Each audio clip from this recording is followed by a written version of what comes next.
అమెరికాలో ఉంటున్న ఎన్ఆర్ఐలకి ఒక ముఖ్య గమనిక. ఇండియాలో మీకు ఆస్తులు, ఎఫ్‌డీలు లేదా అకౌంట్స్ ఉన్నాయా?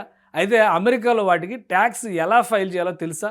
అమెరికాలో మీరు గ్రీన్ కార్డ్ హోల్డర్ అయినా లేదా హెచ్-1బీ పైన రెసిడెంట్‌గా ఉన్నా ప్రపంచవ్యాప్తంగా మీకు ఎక్కడి నుంచి ఆదాయం వచ్చినా అమెరికా ప్రభుత్వానికి ఖచ్చితంగా లెక్కలు చూపించాల్సిందే.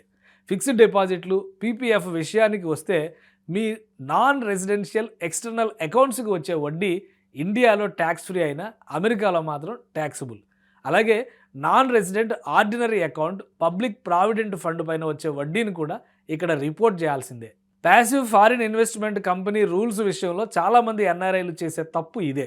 ఇండియాలో మీకు మ్యూచువల్ ఫండ్స్ ఉంటే దానికి అమెరికాలో పిఎఫ్ఐసి రూల్స్ వర్తిస్తాయి. దీనిపై భారీగా ట్యాక్స్ పడే అవకాశం ఉంది. కాబట్టి వీటిని తప్పనిసరిగా రిపోర్ట్ చేసి తీరాలి. అలాగే ఇండియాలో ఉన్న మీ ఇల్లు, రియల్ ఎస్టేట్ లేదా కమర్షియల్ ప్రాపర్టీ ద్వారా వచ్చే రెంటల్ ఇన్కమ్ డీటెయిల్స్ యూఎస్లో రిపోర్ట్ చేయాలి.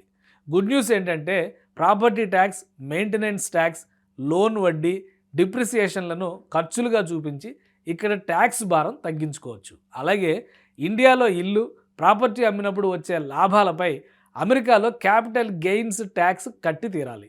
ఇండియాలో ఉన్న మీ పేరెంట్స్, బంధువుల నుంచి పెద్ద మొత్తంలో గిఫ్ట్స్ కానీ, ఆస్తులు కానీ వారసత్వంగా వచ్చిన అమెరికాలో ఫామ్ 3520 ద్వారా ఐఆర్ఎస్కు ఇన్ఫామ్ చేయాలి. ఇండియాలో ఇన్కమ్పై ట్యాక్స్ కట్టాం కదా, మళ్ళీ అమెరికాలో కూడా కట్టాలా అని టెన్షన్ పడకండి. ఇండియా, అమెరికా మధ్య ఉన్న డబుల్ ట్యాక్సేషన్ అవాయిడెన్స్ అగ్రిమెంట్ ద్వారా మీరు ఇండియాలో కట్టిన ట్యాక్స్ని అమెరికాలో ఫారిన్ ట్యాక్స్ క్రెడిట్గా క్లెయిమ్ చేసుకోవచ్చు. అంతేకాదు ఎన్ఆర్ఐలు మర్చిపోకూడని forms FBAR and FATCA. FBAR foreign bank and financial accounts report.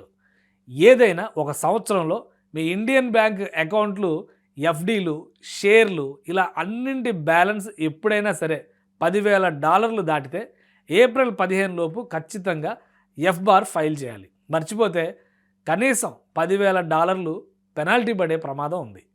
ఫ్యాట్కా foreign accounts tax complaints act కింద మీ ఫారిన్ అసెట్స్ వాల్యూ సింగిల్స్కి $50,000, మ్యారీడ్ కపుల్స్కి $1,00,000 దాటితే ట్యాక్స్ రిటర్న్స్తో పాటు దీన్ని జత చేయాలి.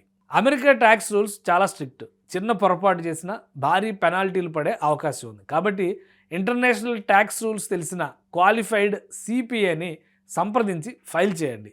ఈ ఇన్ఫర్మేషన్ మీకు యూజ్ అయితే లైక్ చేయండి. అలాగే అమెరికాలో ఉన్న మీ మిత్రులందరికీ ఈ వీడియోని షేర్ చేయండి.